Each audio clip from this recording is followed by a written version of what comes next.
with an Isery though. You feel me? Nah. Nah. They're gonna be checking. Nigga, but why I keep fucking up?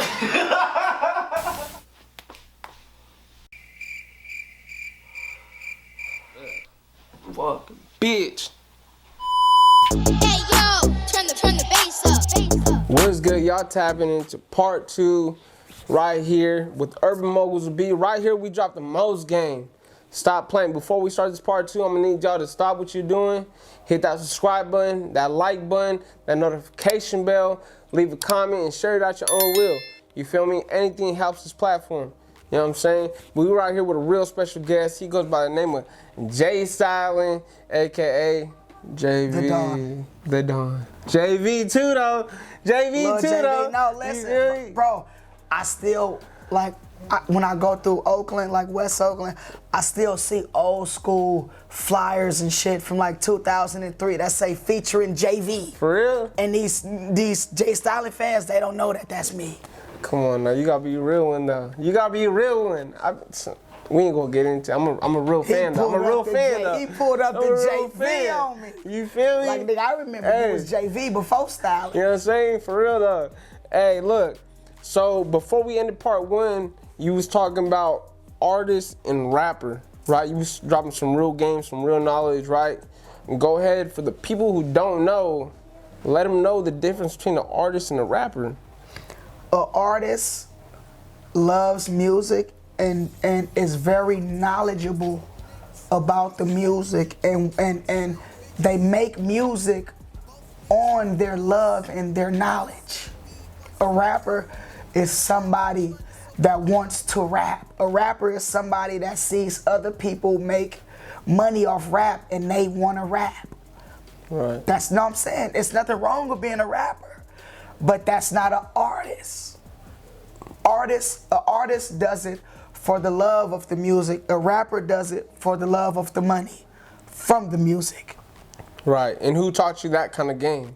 Because that's not just from like you learning, that has to be someone giving you the game to understand it that way. Just me being an artist in my life and me really loving music and just being around people that seen me get rich off it and want to do it, that never had the love for it, that didn't have the love for it. Right. That's what made me see the difference. That's what made me understand it. Right. Is watching people that said, if he did it, I could do it. But they don't know the love that I have into it. They don't understand that everything is a business. Yeah. Everything is an entity. This is the music business. This is the rap business. Yeah. You see me rapping and you see me make money off the rap, but you don't know the business on the backhand that it took to get to the money. Yeah. I could have just got a job and just freestyled on Instagram for free all my life. Right. But I made this a business. Yeah. Man, I mean, with that being said, man, you know, we're going to jump into the business part of it, you know what I'm saying? Because I want to get into that, you know what I'm saying, for the entrepreneurs out there. But when you first started out, right, you know, we got Richie Rich, who really kind of like, I guess he was a mentor, right? He was a mentor, kind of gave you your first type of feature, right? Rich, there was other people that saw the same shit that Rich saw in me. Yeah. But Rich was the first one that wasn't scared to put me on a platform and show me to the world. Yeah. You feel me? Yep, hell yeah. And with that being said, you know, I've learned myself doing my research, right?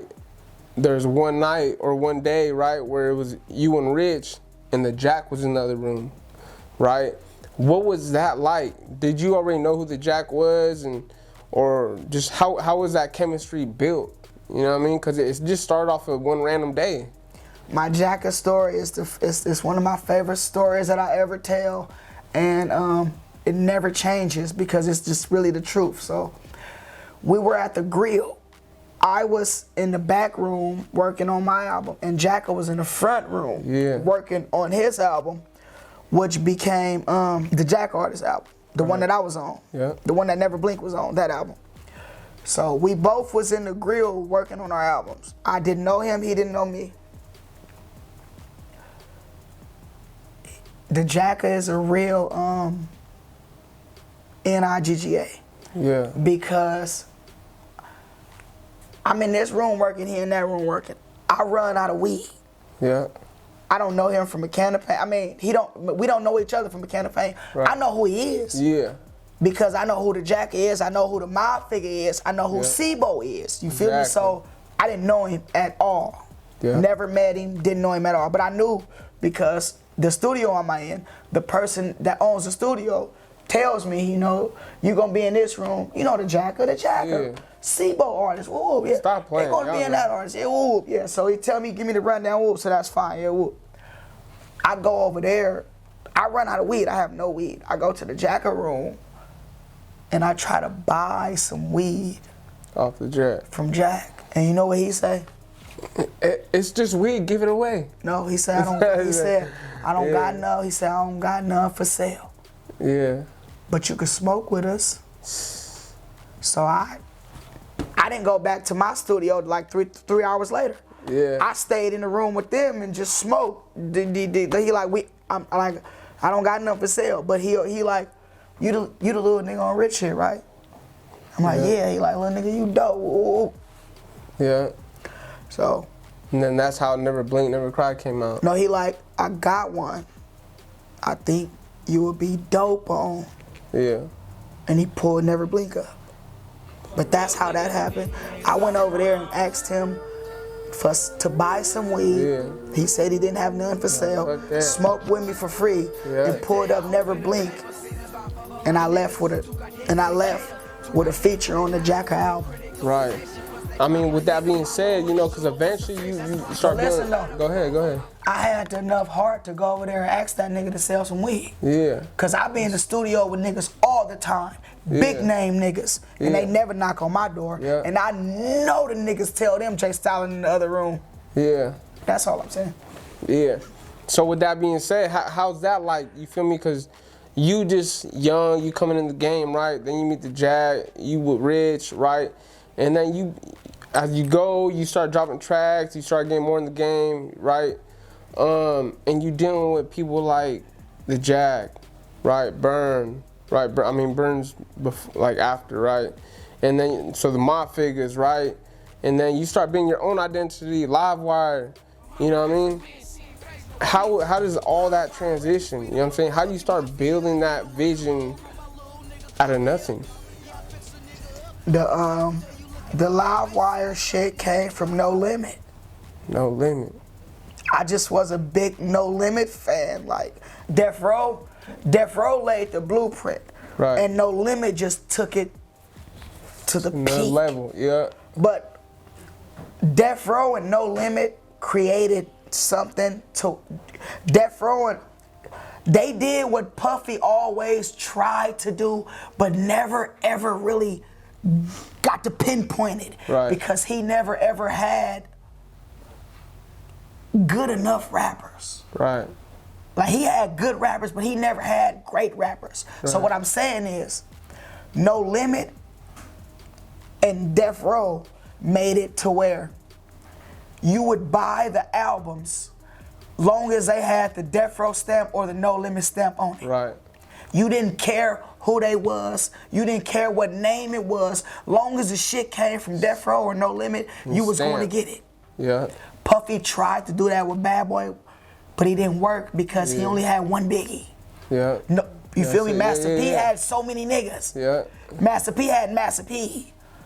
Snoop, he only had like 5 or 6 dope artists. Yeah. But with that 5 or 6 niggas, you can get 30 people to follow you. Exactly. So they only cared about Snoop. They only cared about the brothers. Yeah. P, Murder, and Silk. Yeah. And then you had Snoop and Mystical. Yeah. But them 5 people made 30 other people get gold albums in the first week because they were on those label with those 5 people. Right. I mean, so with that being said, I mean, you learning from Master P, right? Because he came to the Bay and he went back to the South and then started moving his way back, right? Like your entrepreneurship, right? You got barbershops, you got clothing lines in multiple different cities. Is that where that all came from? Is that how you learned the game? No, that mind frame just came from respectfully, it just came from the dope game. Like that mind frame just came from just knowing that you cannot, nothing lasts forever. You have to keep evolving. You have to keep opening the next door. Yeah. I mean, nothing lasts Like, forever, but legacies do, though, right? what is a legacy? What you leave behind. A legacy, but can you touch a legacy though? We're talking about physical shit. Right. A legacy is something that somebody creates in their mind. A legacy is how a person perceives you Right. after you died. Right. Do you really give a fuck about how you're perceived after you died? Well, I mean, you can't. 'Cause But you I'm saying, already but I'm asking you. ahead of time. But I'm saying that's what a legacy is. We're not talking about legacy. Legacy is like the fucking metaverse. Right, right. They asked Kanye about the metaverse. You know what that nigga said? What you say? I make money in real life. Quit talking to me about a fucking virtual reality world that motherfuckers created for y'all motherfuckers to sit at home with who don't want to go outside. Right. You know what the metaverse is for? For what? People who don't like going outside. People who don't get praised when they go outside. Yeah. There's a room for all that. Right. There's been a room for that. They just created that. The metaverse, record everything, but probably don't put this in the interview. The metaverse is for the 800-pound bitch who can't get off the fucking couch. Right. Excuse me, Raya. That's what the metaverse is for. Yeah. So she can go be a cute little whatever avatar she pick on a fucking virtual world Right. and have a boyfriend. It's the same shit as virtual dating, but instead they made a world. Right. It's the same thing as Tinder, but it's not Texas no more. It's a whole virtual world where you put some glasses on and you pick an avatar and you can sit down next to him. Yeah, some self-esteem that is. type shit. Yeah. What'd you say? Some self-esteem type shit. Say it again. Some self-esteem type of shit. Say it one more time. Self-esteem type of shit. Period. That part. If you don't have low self-esteem, Yeah. that shit ain't for you. Yeah. Hell yeah. So, having all these businesses, right, for the people who are artists like you, and they get some money, whether they're feeding off of catalog or they're feeding off of one song, right? How does putting money into a barbershop, putting money into some clothing line, and building your own clothing line business benefit them? Because a lot of people are blind to it. They don't see the bigger picture. They want to get some Listen, jewelry and shit like You win that. some, you lose some. Right. But you stay alive to invest or to hustle another day. Right. Like the barbershop was an experience for me. I made money off it, but I wouldn't open another barbershop because I don't cut hair. Right, right. And dealing with not cutting hair and owning a barbershop, Yeah. if everybody in my barbershop quit, I can't go and keep the motherfucker running. Right, right. Because I don't cut hair. Yeah. So you if do they music. quit, Yeah. I'm just stuck with a fucking building. Yeah. You feel me? Yeah, hell yeah. So like a studio, I would never give that up. Yeah. Because I can keep that running on what I do. Exactly. You feel me? Yep, hell yeah. So you doing music aside from all the entrepreneur stuff, right? The game has changed a lot from when you started to when you began. Lost a lot of lives in between, right? How do you feel about the game now? Because you went from people having to make an album, having to sign a deal, to now being, right, going indie, right? You could go indie and be successful. You get rich off of one song, right? How do you feel about stuff like that? Is it a beneficial type thing, or is it like whatever shit? It's great. It's beautiful, and I don't want to get him killed for this, but he changed the game. Like, I always have to give him his flowers. Like, Ghazi changed the game. Like, he made the major labels follow his formula. Facts. Because he the first executive that started paying artists monthly. Yeah. Before that, labels paid you quarterly, or if they gave you a big advance and you didn't recoup on your shit, they didn't pay you at all. Yeah. Feel me? He started, so nobody wants to sign with a major label no more who's going to try to pay them every 6 months when Empire going to pay them every 30 days. Exactly. Nobody, they just don't. Yeah. You feel me? So, shout out to Ghazi. I always got to give bro his flowers for changing the game. Big shout out to changed my Ghazi. life. Oh, so you're a part of Empire too? Oh, yeah.